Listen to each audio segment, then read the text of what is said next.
Welcome to issue 186 of Critical Encounters, a podcast about Marvel Champions, a living card game by Fantasy Flight Games. Here we take a good look at that most critical piece of the game, the encounter sets. We'll discuss those poorly understood characters, unfairly labeled villains, and their various plans to shape humanity and benefit the planet, as well as those so-called heroes intent on thwarting them. I'm one of your hosts, Joe, and joining me tonight is Tony. Hey, Joe. Mike. Hello, guys. Daniel. Gentlemen, welcome to the lair. And Steve. Hi, guys. Wow, it's crowded in here tonight, huh? Yeah, move over, Steve. I think we need a bigger kitchen table, Steve. Yeah, well, it's just a good excuse to do some expanding. So Okay. We'll hire the mole man and put in a whole new room. So I just hope I don't end up in this spot dimension. Yeah. No, that's reserved. Yeah. Well, there's some voices at the top of the show, folks have heard. We heard here Tony and Joe, both from FFG. So, folks, let's first say hi to Tony Fanchi. Hi, Tony. How's it going? Going great. Thanks for having me back. Yeah, folks know you as a designer on Marvel Champions. I don't think you'll be a big surprise to anyone in our audience. Also joining us is Joe Olson from FFG. Hi, Joe. How's it going? It's going great, actually. Thanks for having me on. Yeah, well, thanks for coming back. This is actually Joe's second time on the show. Joe, what's your official title there at FFG? Official title is Graphic Design Coordinator. Okay. I'm kind of the guy. I'm on the graphic design team, and I do a lot of the graphic design, especially with Marvel Champions. But then, if we ever need to bring in some, as you would put it, minions, I'm the one sourcing and finding those minions from external designers. So awesome. And folks can go back and listen to the first time Joe was on the show, along with like a whole crew of your guys, way back in issue 46 in December of 2020. I cannot believe it's been that long. In the before times. Yeah. Yeah. It's been a bit. Pre-COVID. It was crazy. Well, okay. So we got these guys on. The layer's pretty dirty. They're just here to clean up, right? Or are we doing something else? No, we're going to do some questions. We're going to have some interviews. You guys are in the hot seat. Why don't we start with a couple easy ones, like for Joe? Because we know Tony designs cards, but Joe, you sort of design cards too, don't you? Yeah. Well, I get to take all of Tony's crazy ideas and give them a visual presence. I guess that's the best way to put on the graphic design in a nutshell. So the developers come up with all their crazy schemes, and I'm one of the minions that make them happen and make it look good for you guys to play. So is this continuous? Like every time Tony comes up with something crazy, you're involved, or is it more of a you set up the core graphic design and then you let your minions do the work while you're doing the next big thing?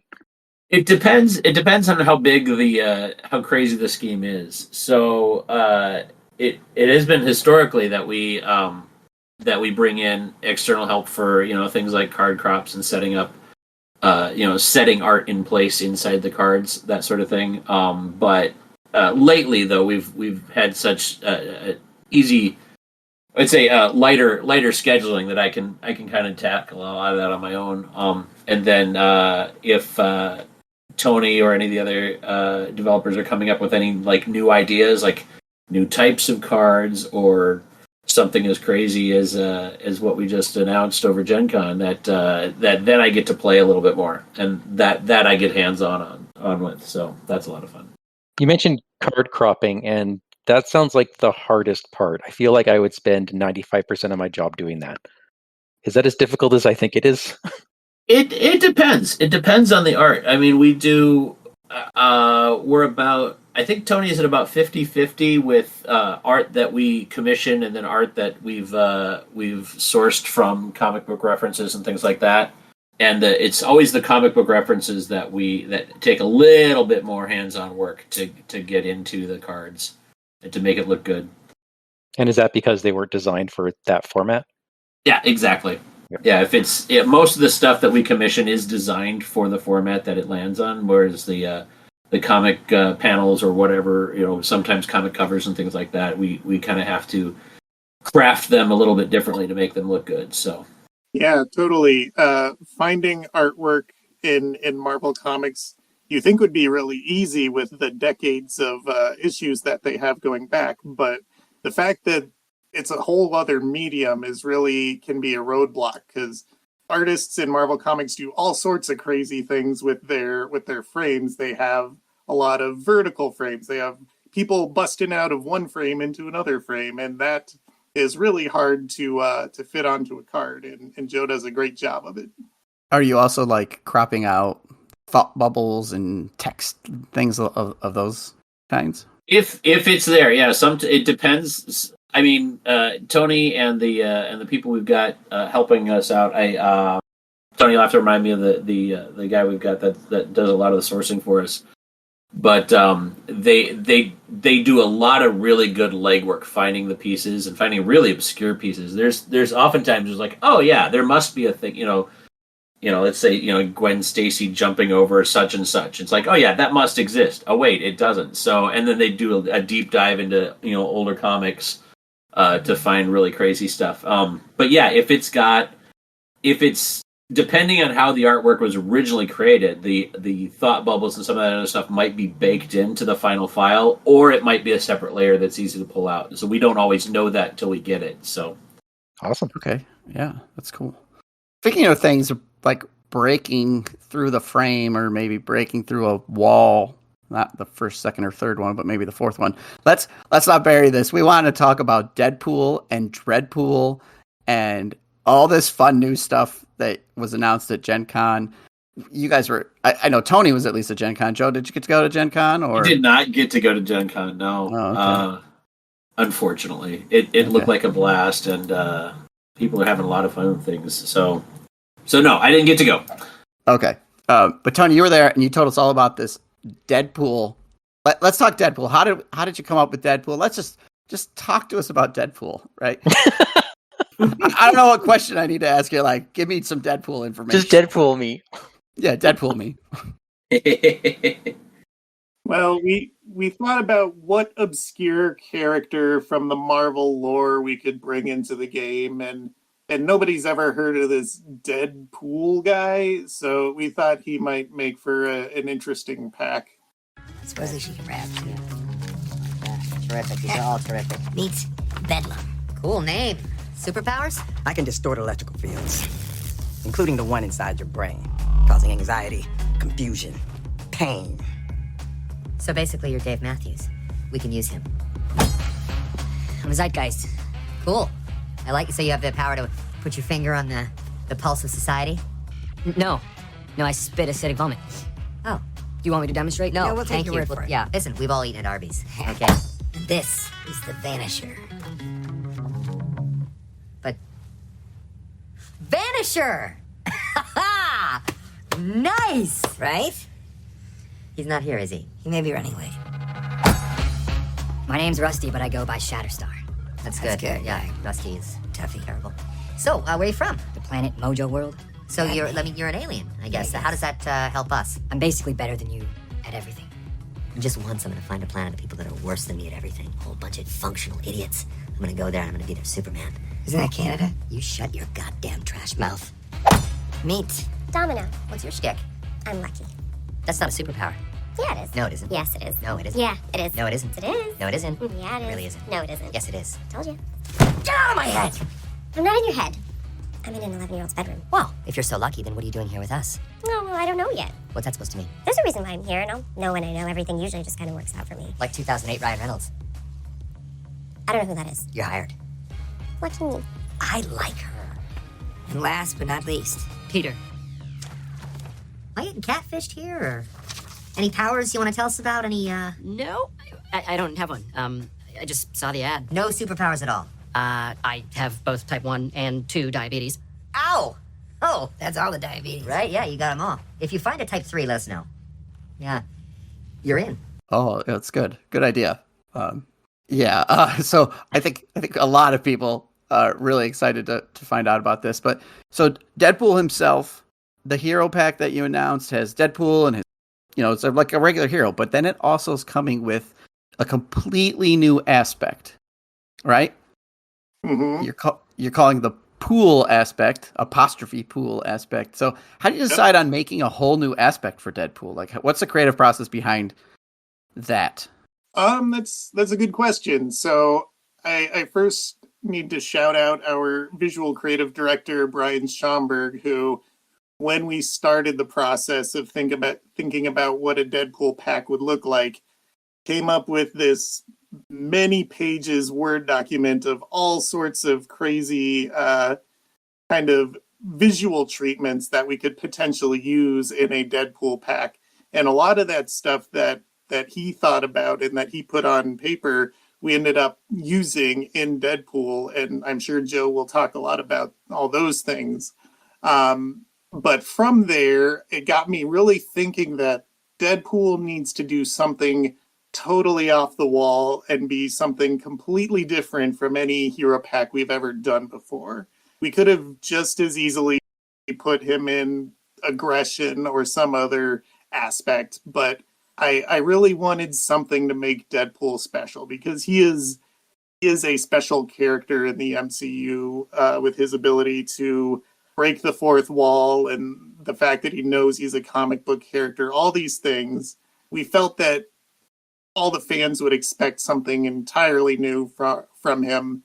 And there were a number of ideas that we bounced back and forth. But the thing that I landed on after researching him, reading comics like Deadpool Murders Deadpool or Deadpool Murders the Multiverse, and seeing so many different types of Deadpools across the multiverse got me thinking, wouldn't it be great if any hero in the game could become a pool hero? Yeah, I love that concept of you have Deadpool as a hero, and you can play him in Justice and Aggression or whatever, or you can play him in his pool aspect, or you can play anybody in the pool aspect. So that must have been a lot of fun to design. It was, yeah. I'm sure everyone was surprised. I mean, it's certainly not the first time that new aspects have been added to a game. I'm thinking, the Lord of the Rings game, they added a couple aspects to their Sega expansions. It's not an aspect. Baggins is not a sphere. Yeah, okay. The point being, they were added in a very different product where it kind of made a lot of sense, right? There's a whole new mode for the fellowship, so they introduced this fellowship sphere, whereas this just appears in a hero pack. Mm-hmm. Like I'm sure people were expecting something. I don't think anyone was expecting this. Sure, yeah, and to get ahead of some of the wonderings in the community, the intention is that this is a special aspect. It's not something we intend to expand in every product going forward, but if there were to be another product in the future that it made sense to do more pool cards in, then yeah, we'll probably do more pool cards in that product. Okay, I'm going to jot you down for Gwenpool. Done. Thank you. Yeah, I wasn't expecting that, we'd ever see a pool card outside of this pack. There's so many, preparations and Avengers and like so many cool cards already that sort of can use support. Hearing that maybe in the future, if things line up perfectly, that you do it again or add to it. That's good to hear at least. So I have a question here. So, and I've already heard some people in the community talking about, oh, this Deadpool is too silly and this sort of thing. How did you balance like that silly fourth wall breaking stuff against people wanting like a more serious design for Deadpool or just in general for the game?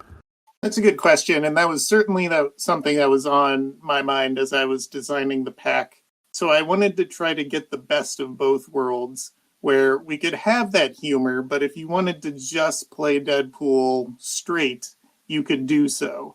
I thought the design of Spider-Ham was brilliant with all the little extra funny things you could do in the game or even outside of the game with that character.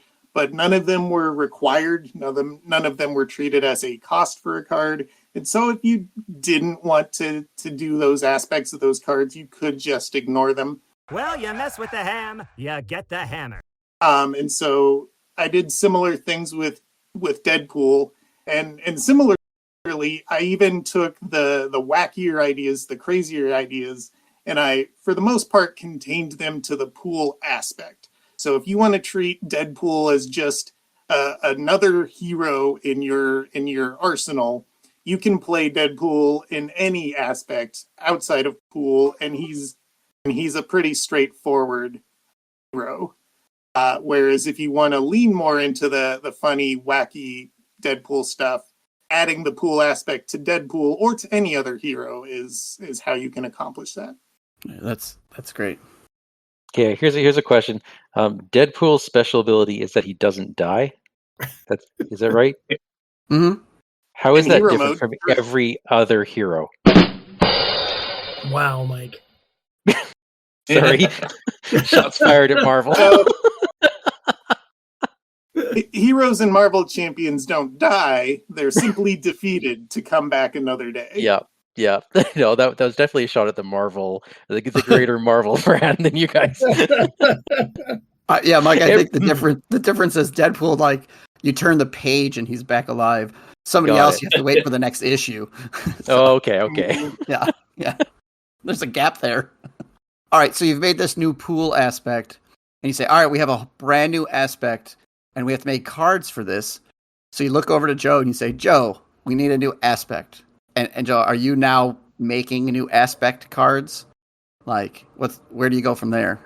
Well, I mean, the frames aren't shape-wise any different than what we had, but I think the colors, we went through, 3 or 4 different colors, and I think there was a request for a pink early on. I don't know who that came from, but it was kind of like a purple, kind of a blue, I think, for a while, and then the pink was just kind of the most fun. I don't remember, Tony, why we landed on pink, but I know that was a request from you guys versus me. It was something I came up with necessarily. Yeah, I don't remember where that originated. Yeah, it just made sense. If you want to speak to the kind of the lighthearted nature of being able to play anybody as a pool, then putting this on it. Maybe it's a nod to Gwenpool. I don't know. I was going to say it's exactly the same pink. Which, I mean, great. I get Gwenpool now, right? Yeah. In a sense, I do already. Yeah. You just pick up Gwen Stacy from the other set and drop the pool aspect. Arrival of the color was very timely with like the Barbie movie and stuff. So I just didn't know if there's a Oppenheimer Barbie going on here, Deadpool. So some cross energies or something. I don't know. Some crazy multiverse thing. Yeah.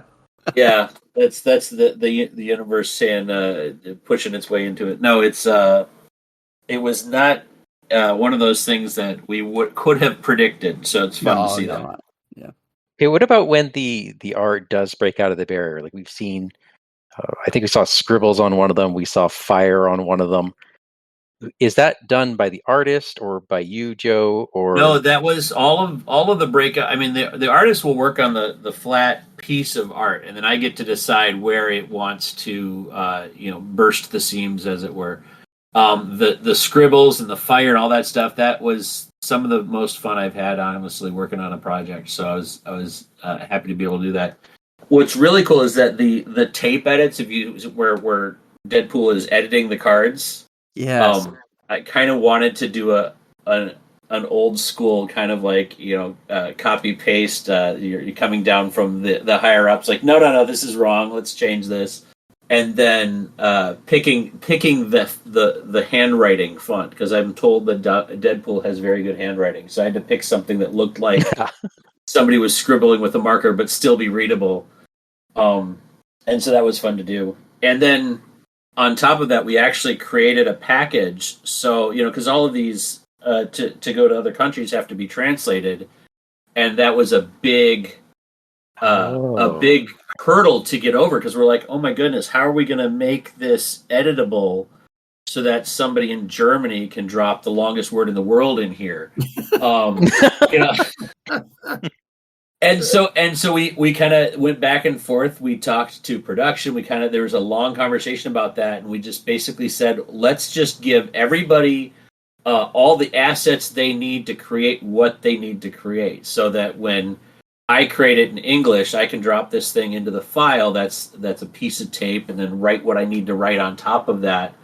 And then somebody in Germany gets the card by itself, and then they've also got pieces of tape in different lengths and stuff like that interact with the page, and so they could drop it where they need to drop it to edit what they need to edit. And so that was when we finally were able to get that through. It just made it even more fun. Rather than being limited, it's like, oh, you can't do it because we've got to be able to translate it to this language. Like, no, let's just give them all the tools that they can do the edits themselves in their language. So. Wow, that must have been a huge favor to them. It was yes and no. It's a little bit more work to do that, but it just makes for a better product all the way around, I think. So if we see German or Chinese or whatever, that the tape, the edits and stuff could be different or look like in different spots. Yeah, different lengths in different spots depending on where their translated edits need to land on their cards. Yeah. Now I have to collect all these other language cards to have my collection complete. Oh, sorry. No. Oh, good luck. Yeah.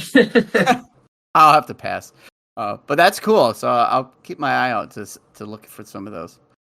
German listeners, I would love a set of German cards. Just throwing it out there. Just saying. I do like the way the tape on, like, one of the pool cards is, or it used to be, get ready. But now it's get ragey, and you have like all this tape edits, and you still have the original text, ready and ally, and then there's extra stuff on there. Really fun. That's really cool. Tony, was there a number of those? You're like, oh, let's re-edit some of these cards for Deadpool, or how did that evolution come about reusing these cards?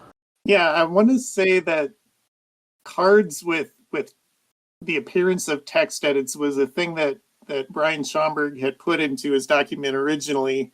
And I took that idea and I was like, I think what Deadpool would want to do is take cards from previous sets that he thinks are maybe under the curve, underpowered, and then make them better for his own aspect.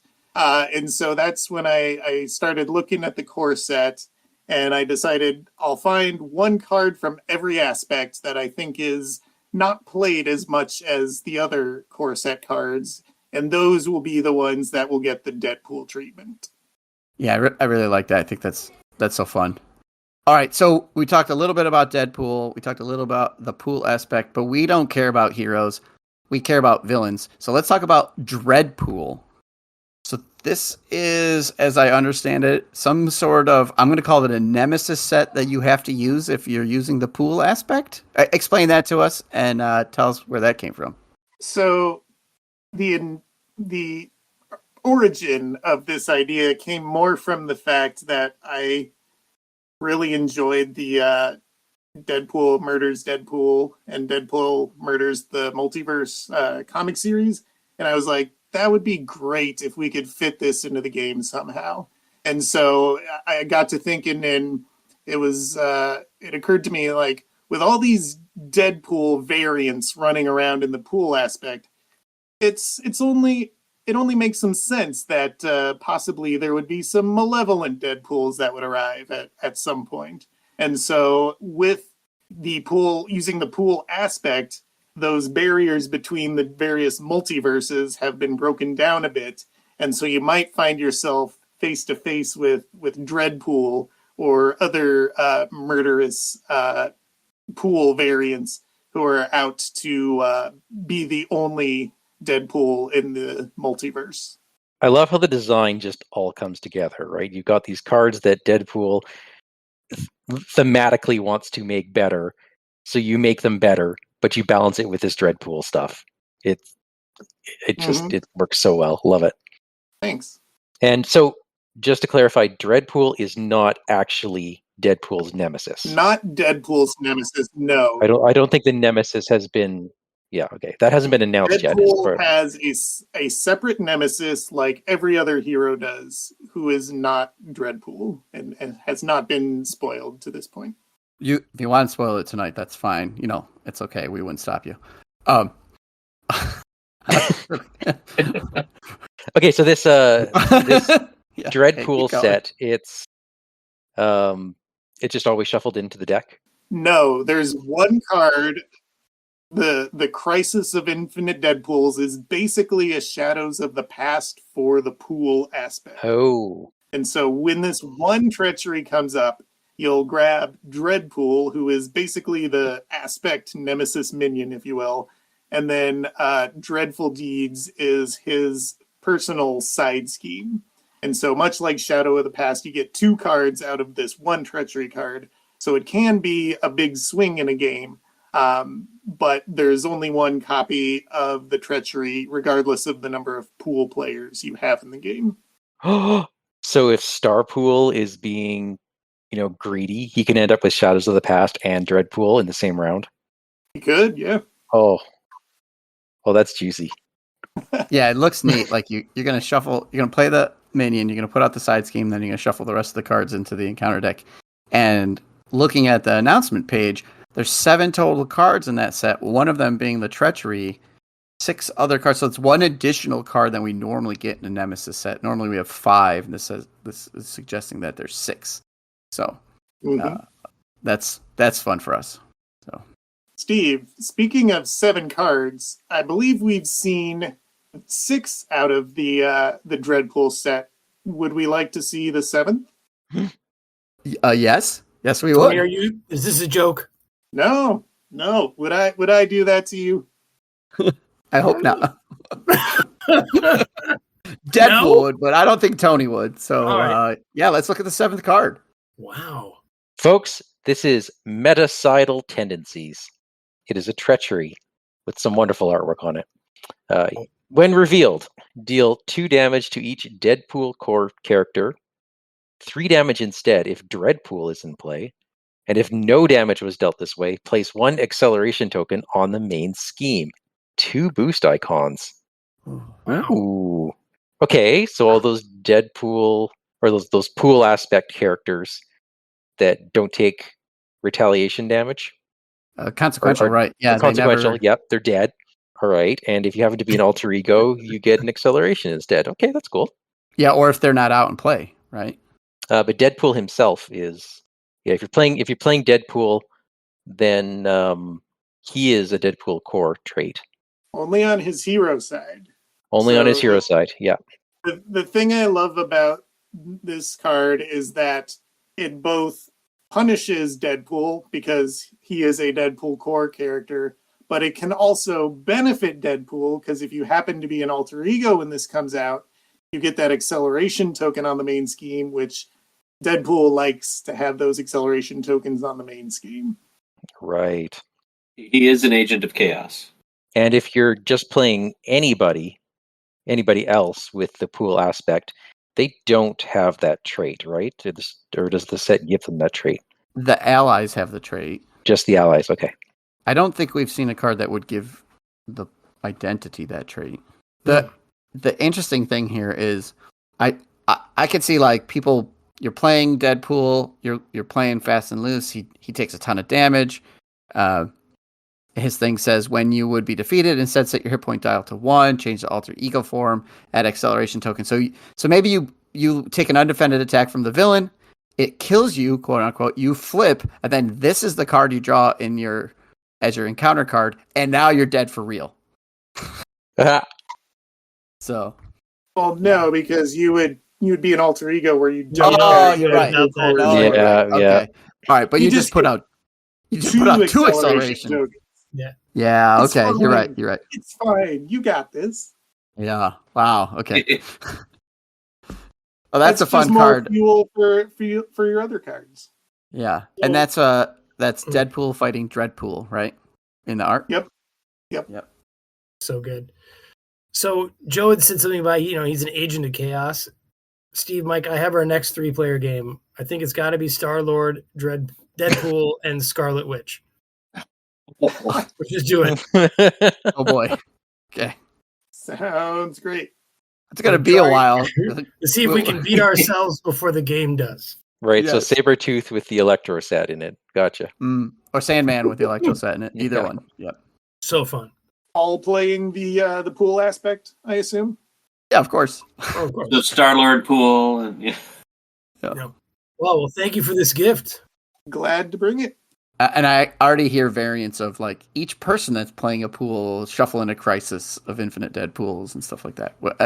I can hear that homebrew already working. Is that a thing? Is that what it is? It's not the official rules now. Right. You just, as long as someone's playing pool, you shuffle in one Crisis of Infinite Deadpools. That's it. Even if all 4 people were playing the pool, as I understand from the article. That's correct. Yeah. But I already hear in my back of my evil brain being like, oh no, shuffle 1 in for each person. So that could be fun. I don't know how that would work because you'd have like 4 Dreadpools out, but that's kind of the thing. It just makes it more likely that you pull that card because once the card is out, it only searches the set-aside area for Dreadpool and his side scheme, so it's basically not going to do anything the second time it hits. Now, it feels like certain heroes, there might be a little bit more pressure in the design to like sort of feel like you got it right or to do service to something or someone. Was this one of those heroes? I feel like this guy comes with a lot of like fan baggage. At what point did you feel like, you know what? I think we did it. We got it right. Like, what was the iterative process of making this hero? I'd definitely say that's true, just because Deadpool has so many fans. And not only that, people, because he's well known, people have a very strong idea of what he should be about. And so capturing what he's about in a way that people will look at his set and go, oh yeah, that's Deadpool. That was certainly a challenge. And as far as determining whether or not I hit that mark, that's really where it comes down to playtesting. And when all of my playtesters are saying, yeah, this guy feels like Deadpool, that's when I feel like I've got the final product. Did that revelation take longer than usual, or is your experience with design such that you sort of narrowed to that moment as quickly as you normally would? I think I'd have to go back and look at our playtesting forums, but I think it pretty quick out of the gate, people were like, yes, this is Deadpool. We really like this. Getting the balance right took more effort, but I think the general idea of this is a guy who can't die, who's all about dealing damage to himself, to deal damage to others, to do things, made a lot of sense. I just noticed that the little icon, Deadpool's face on the bottom right of each card, changes. On the alter ego side, he's actually looking up at himself. Yep. What an awesome little quirk. Who came up with that? Oh boy. Was that one of Brian's asks? I don't know. It's just I know there was a lot of conversation about that. About what we could do with that since he's so fourth wall breaking. We just kind of wanted to put that in any place we could. I don't know who came up with that idea though, Tony. I want to say Brian had the idea of doing it on every card. I think it was my idea to specifically have Wade Wilson, the alter ego, interacting with his own head in the corner. Okay, gotcha.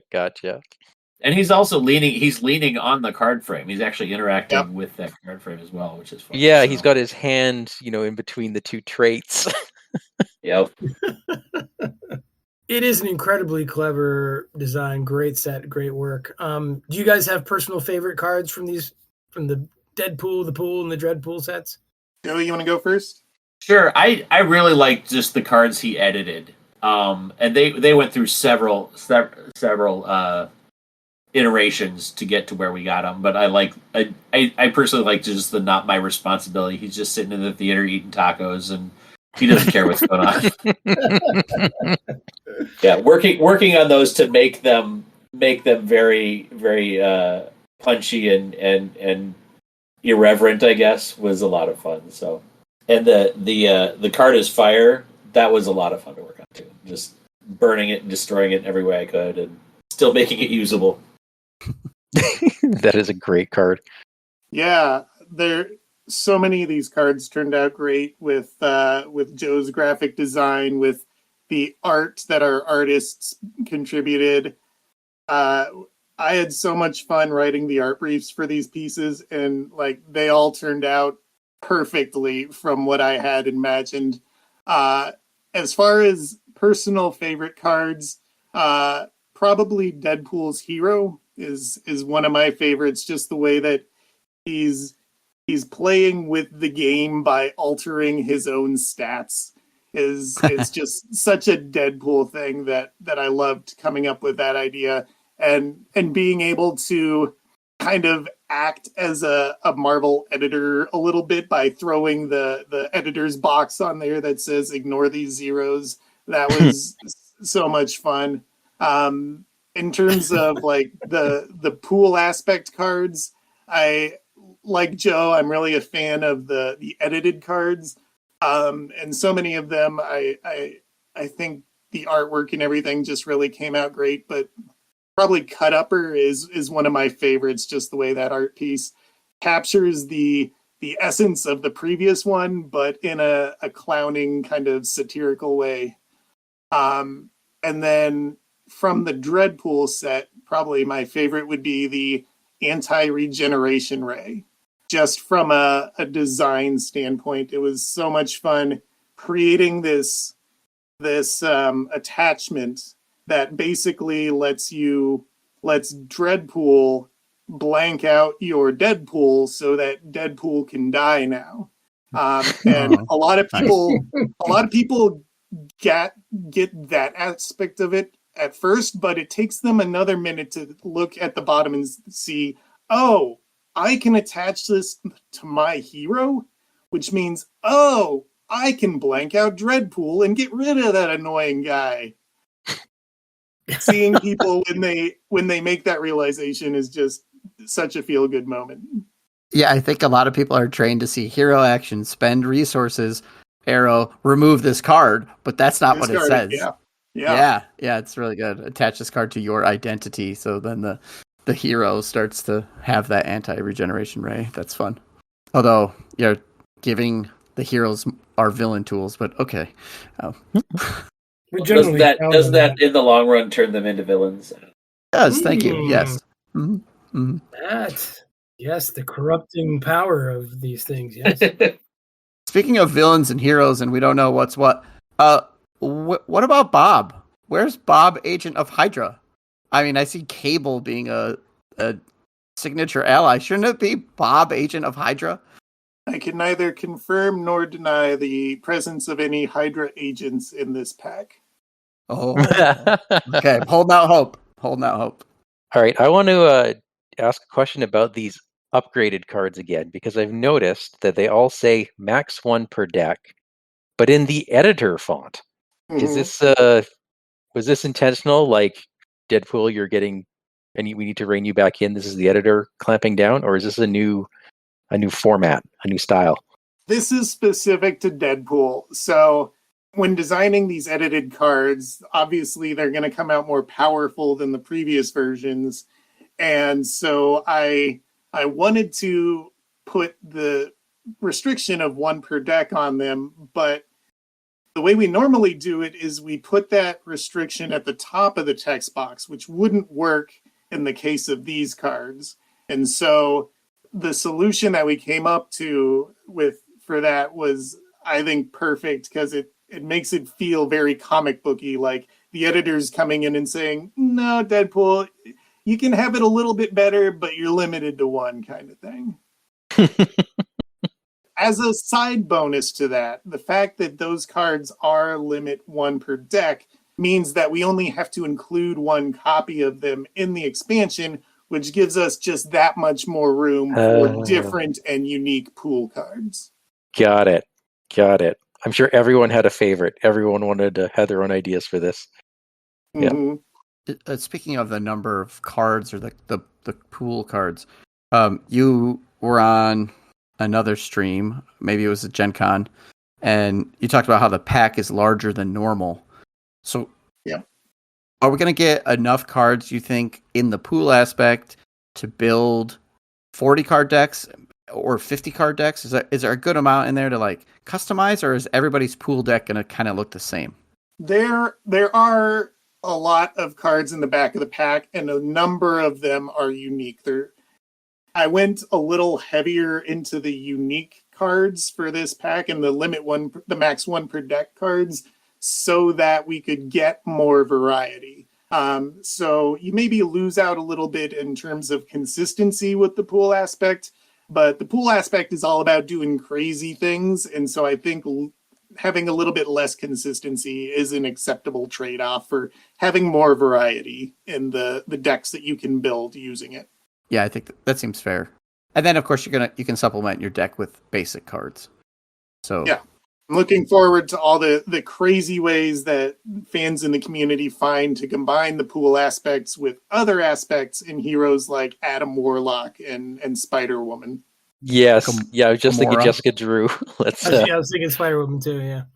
Yeah, Gamora would be great. Gamora will work too. Yep. And anyone going forward that they do that for, so that'll be cool. So when they're treated just as like an aspect card for any card that's any other ruling that references an aspect card. Yes, yeah, and the rules insert for Deadpool talks about Adam Warlock specifically, saying that you can choose the pool aspect to replace any one of the other 4 aspects. So you're still running 4 aspects in Adam Warlock. The pool cards will not have any effect when you use them on Adam Warlock's hero ability, but you can still use his ability on a pool aspect card, which I believe, if I'm remembering his text correctly, has discarding it not as a cost. And so you still are discarding the card in order to trigger, for instance, his upgrades that say after you use his hero ability, you draw a card. Okay, that makes sense. Can I just take a moment and appreciate the Live Dangerously card that was spoiled? This is the player side scheme, the 0 cost. Each identity gets +2 hand size.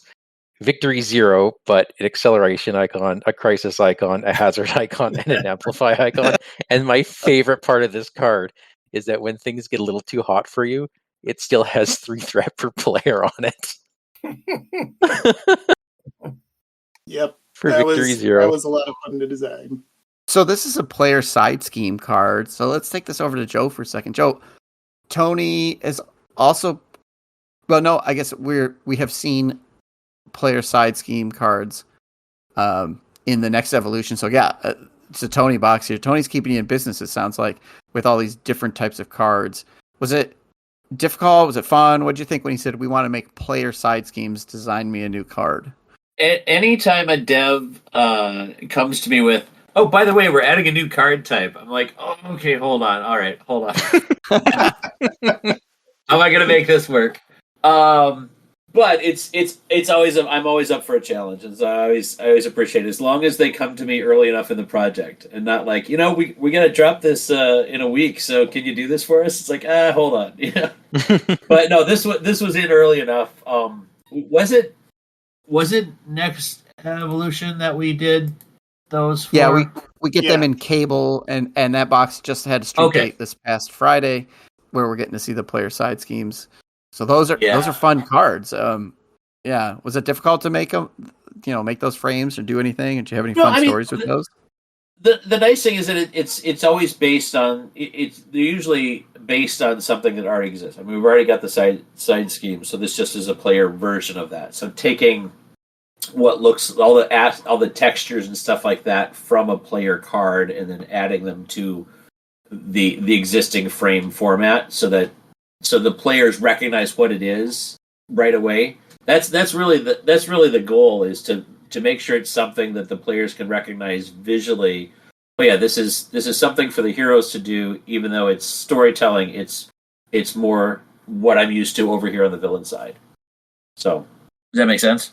Yeah, that's great. Oh yeah, thanks. Yeah, we've seen the Mutant Genesis OP kits, and we've got spoiled a little bit of the next evolution OP kits. Do you get to work on those things too, to work on that kind of stuff? The OP kits, no. that's a different team that gets to work on that, which is great because we love to be able to feed them ideas, and kind of see what they come up with. I think early on though, remember when we had Evan and Chris Beck last time I was on 140 episodes ago, and the OP kits were comic book covers for all the hero cards, and that was something that they had wanted to do in the core set initially. And so they were kind of like, oh man, they got to do it, we didn't get to do it. But I'm glad they exist, and so the team that works on those is really talented, and it's great to see what they can come up with. We're allowed to kind of feed them ideas, but it's a whole different team. So Okay. I get the feeling that there's a lot about the graphic design process that we take in subconsciously, but we miss. So I'm going to put you on the spot, Joe, if you have an answer. Is there something you'd like to highlight? There's a lot of the graphic design aspect of a game that's trying to be subconscious a little bit. You're trying to take all of these ideas and capture them in a really small and simple way that the player just immediately grasps as soon as they see it. And if you do it right, it happens subconsciously. So you look at this, like the colors around the cards, they're taken from the heroes' costumes.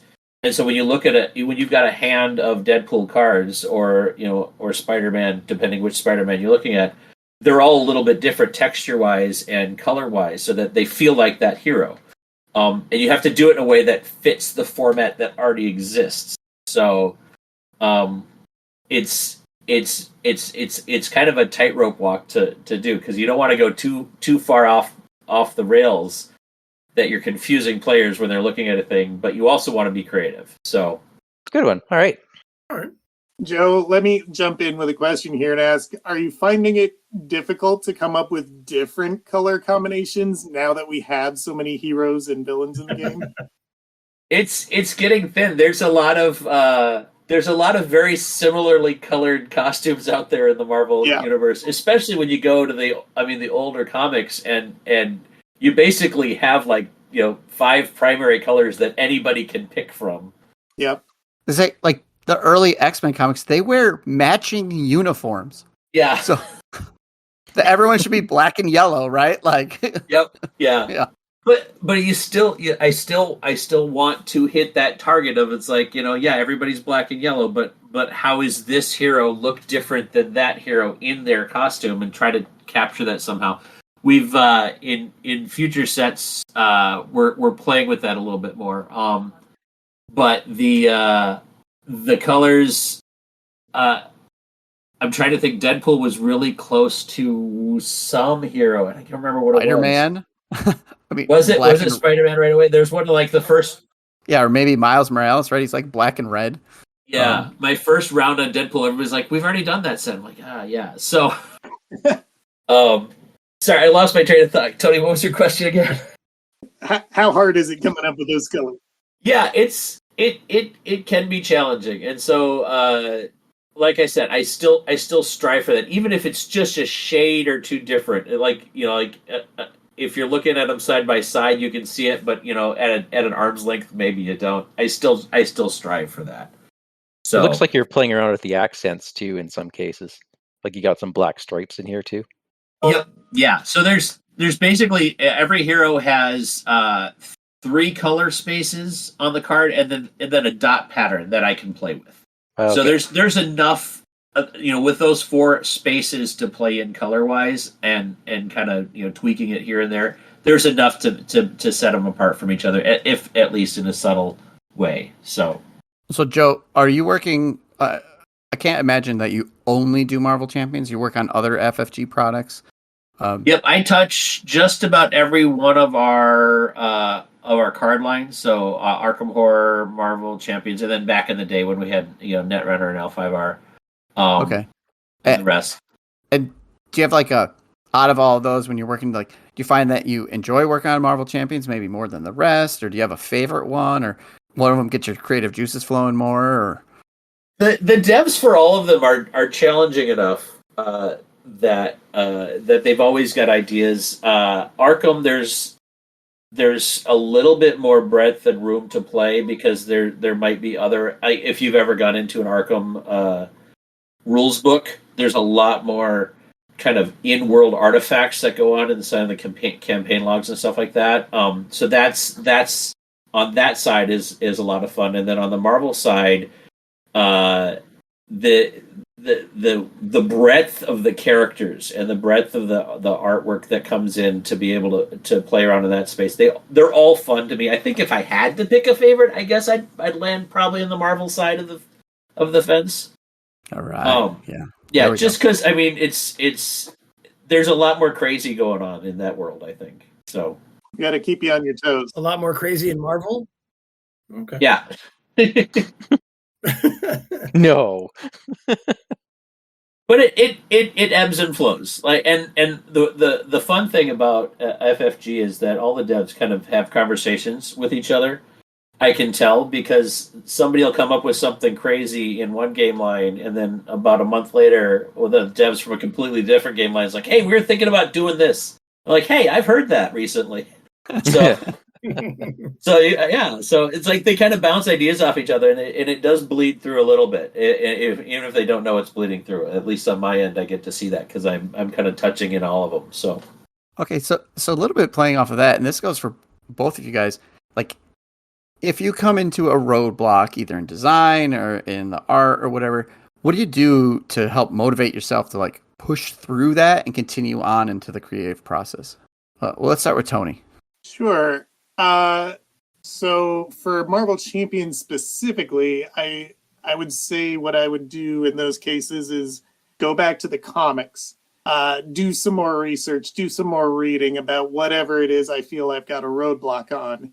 And generally that is enough to get the creative juices flowing, to give me ideas, to get me thinking on new trains of thought. Yeah, go back to the source, right? That makes sense. Yeah. How about you, Joe? I'd say that's part of it too. I know we're talking about Deadpool. When we started this, I wasn't as familiar with Deadpool. And so I had to. It was great to have Brian kind of put his roadmap together. It's like, here's what I would love to see, since he's an uber Deadpool fan, and I also have a really good friend of mine who I was like biting my nails to not spoil this to him until it was announced, because he's a uber Deadpool fan, and I was trying to channel him when I was going into this. And then just kind of getting used to the source material and getting to know what I don't know yet. But aside from that, at least for the graphic design part of the process, our team, our whole graphic design team is really great to bounce ideas off of. So if I get stuck with something, we have a team meeting a couple times a week, and I can just say, "Hey guys, I'm stuck here," and just show them what I've got, and they'll fire ideas off me and kind of critique me, and that's always good. It's a great team to work with. So Okay, all right. good to hear. Hey, Steve. Yeah, Mike. I think it's time to take a sledgehammer to that wall over there. Okay, You want to break through it? Yeah. Ready? 3, 2, 1. We got some crazy questions for the two of you. Some fourth wall breaking questions we want to say. So we'll start with the easiest one. Who is the biggest Deadpool fan in the office? What do you think? Oh, I think that would be Brian. Yeah.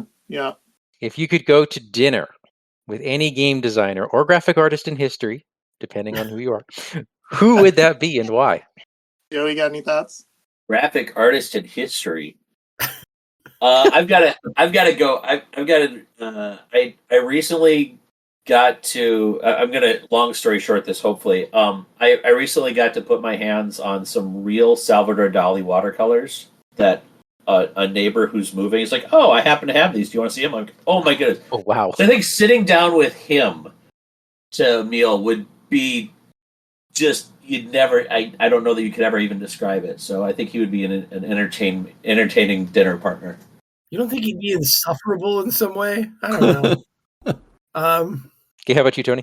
For me, it would probably be Stefan Feld, who is the designer of some of my very favorite Euro-style games, and just picking his brain about how he comes up with so many games because he's so prolific. I think that would be very, very fascinating. I just need to brush up on my German. Daniel, can you help me with that? No. Okay. I just want the German cards. No. Stefan Feld. No, that's interesting. He is a fascinating designer. All right, gentlemen. Fantasy Flight Games throws an employee appreciation party, and it's your turn to sing karaoke. What song do you sing? For me, there's only one answer. It's got to be Loki's Back. Loki's back. He's causing lots of trouble. Yes. Love Wow. That warmed my little heart. Didn't even skip a beat either. Wow. So good. See, guys, I told you people like that song. Wow. I'm gonna go more rote. As somebody who's actually never sung karaoke, I would probably pick something old school 70s like Journey or REO Speedwagon. Good music, but it's probably the only thing I could actually sing that I would remember all the words to. Well, you know they have the screen there for you, Joe. No, that's true. Yeah. That is true. I think Tony won that one, though. Sorry. Yeah. I agree. Speaking of fourth wall referencing, that was brilliant. That was really good. All right, so if you guys could change jobs with anyone at FFG for 1 week, whose job would you change jobs with? Let's go with Joe first. Josh Massey. He's in charge of OP, and he has a fun job. Gets to interview everybody at Gen Con, and play games. Yeah, that's a good one. Okay, Tony. I think I'm going to have to be boring and say that I would switch jobs with one of the Star Wars Unlimited team, just so I could work on that game line for a week. I think that would be a lot of fun. Yeah, that looks fun. There was a stream on today I was watching with that. That looks like it's going to be a fun game. Wow, you guys are way too nice. I would have found find someone who's really happy, and I think it looks like they have a better job than me. I want to switch spaces so that they don't have to deal with, so they deal with my job now. I would have been like, who here gets the biggest paycheck? It's only one week of that paycheck. Yeah. Yeah, that's true. Yep. Yep. I mean, why would I want to change jobs when I've got my dream job? That's where I'm landing too, because I enjoy my job. So well, it's a multiversal sort of thing. So okay, that's true. Yeah. Oh yeah. Well, how many chimichangas did you devour while working on Deadpool? Time to make the chimichanga. Not nearly enough. Let's see. How long was I working on Deadpool? Probably the better part of a year. So, I don't know, maybe a couple dozen. Is that a real food? The chimichangas? Yeah. We even have them up in Canada. No? Isn't it I thought it was just a burrito. Is it different? It's Tex-Mex. So it's a deep fried. It's a deep fried burrito. Yeah. Yeah. Oh. Yeah. Well, that can't be bad. That can't be bad at all. Because in America we have to deep fry everything. So hey, here's this thing from Mexico. Let's deep fry it and make it better.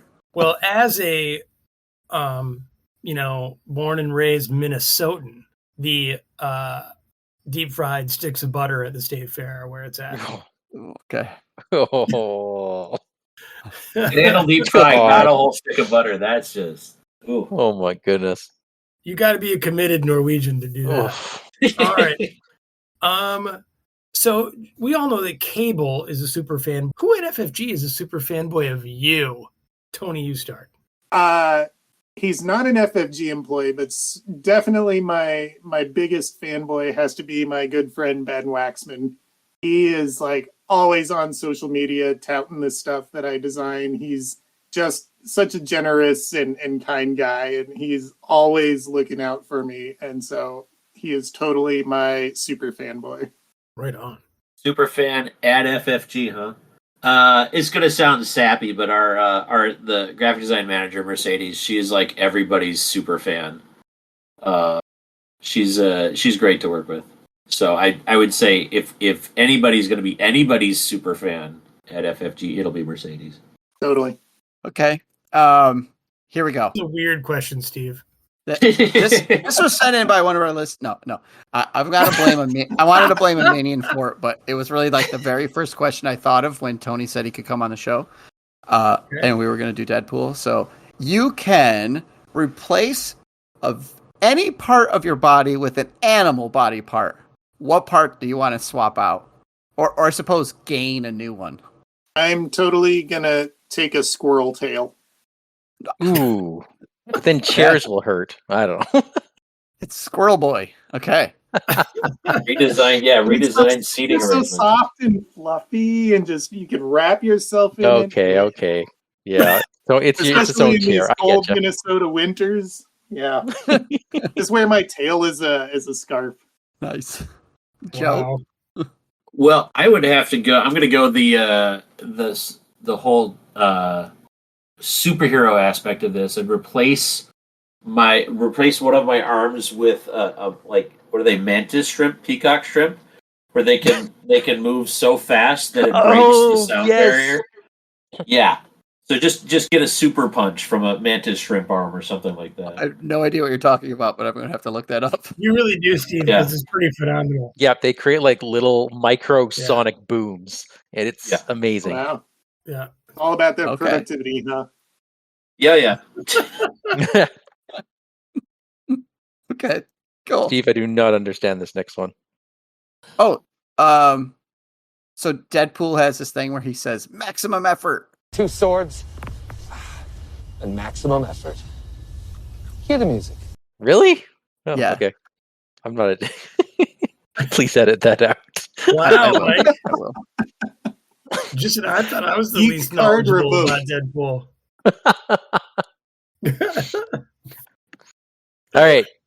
Can we hear your best maximum effort? Maximum effort. That was good. Not bad. So I had to rewatch the scene from the movie to see how the Deadpool Ryan Reynolds did it, and his was more Maximum effort. his was more downplayed. He was more like a maximum effort. Tony, what do you think when you hear the word while? For those listeners, that episode just dropped like yesterday, so our channel's been exploding with this. Do you have any idea what we're talking about, Tony? I do not. Okay. Good, that's better than a real, true, honest, off-the-cuff answer of what while means. So put it in context. We did the Nemesis for Shadowcat, which is a Caleb design, right? Yeah. And the White Queen says, while the White Queen is engaged with you, you are confused. So we had a very long debate about the ruling in the RRG and the ruling that Alex gave about how you remain confused after the White Queen leaves play and what the word while means. And I mean, people have taken sides, and you know, it's been an interesting conversation. So I'm happy to explain how we landed on the answer that we did there. So if you think about going all the way back to the core set, we have established the phrase "you are stunned" or "you are confused" to mean take a stunned or confused status and put it on your identity. Now, when you apply that, as it is in the case of the White Queen, where it is a constant effect, which means it's constantly applying those cards to you, if you remove one, that effect is going to reapply it. But if you get rid of White Queen, you have not removed the stun card. It is still on you, or the confused card, rather. That card is still on you until you remove it without having White Queen engaged with you. Some could argue, Tony, that when she goes away, that card goes with her, since it's really only on you while she's engaged with you. Some might make an argument like that. those people would be wrong, Daniel. Oh my goodness.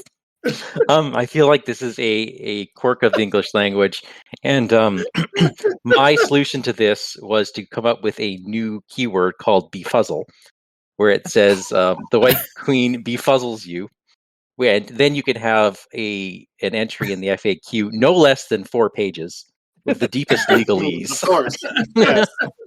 Explaining all of this. I feel like that's definitely the way to go. That's probably the Yeah. best way forward. Yeah. Yeah, you can expect that in version 1.6. Excellent. Looking forward to it. I was right, Daniel. I was right.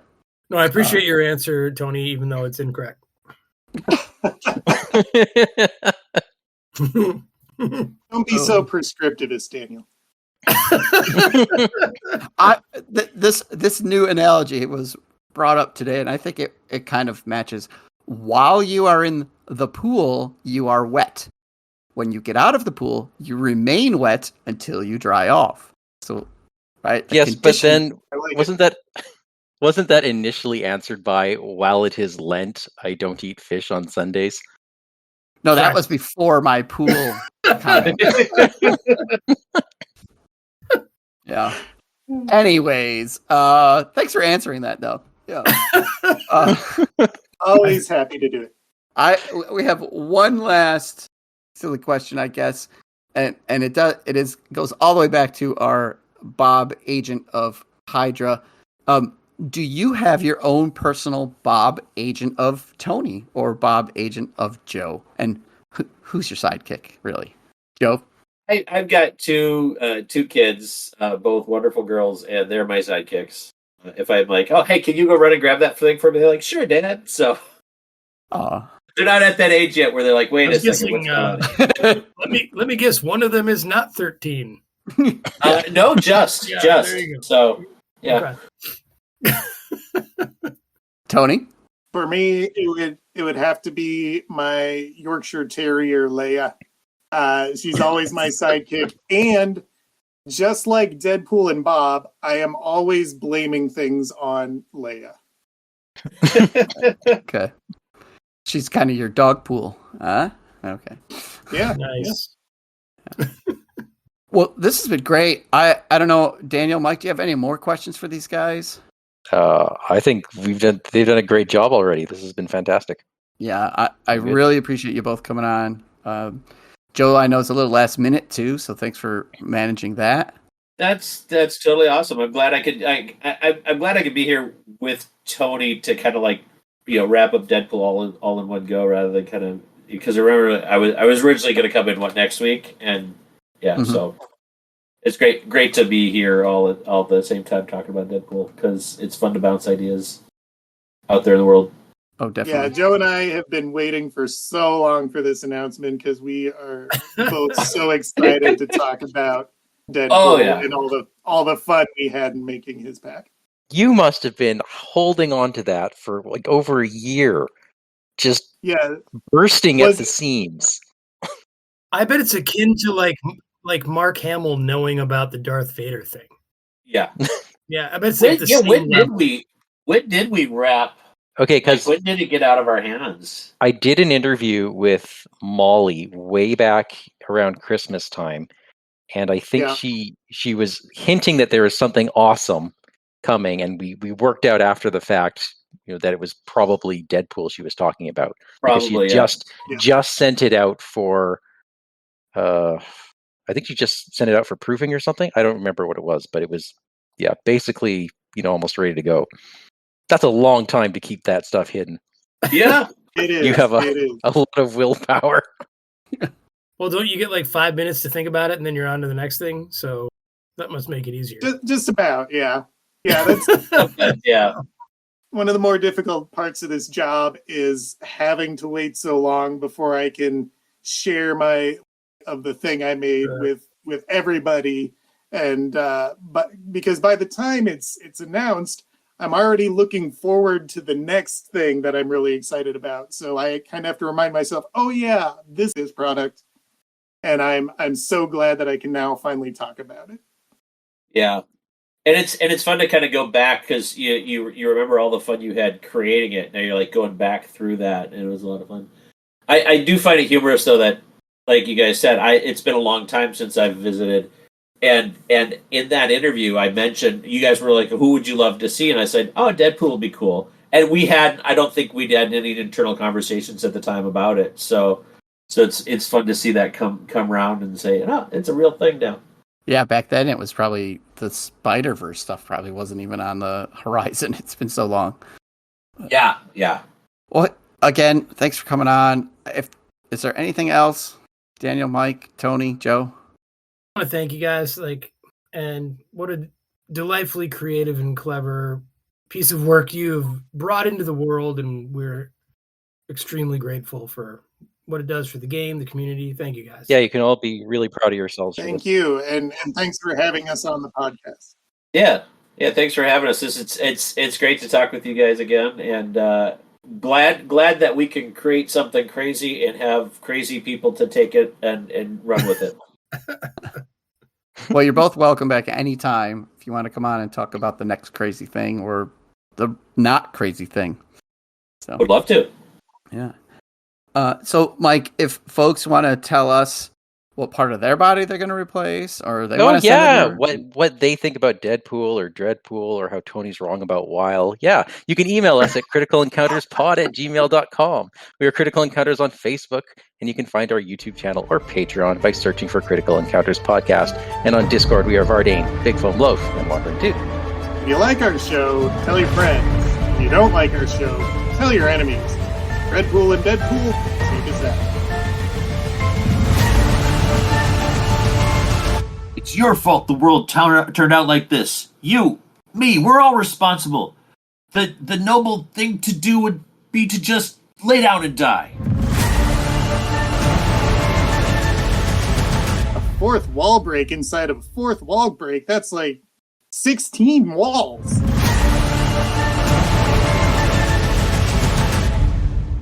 Okay, guys, let's get out there and make a difference.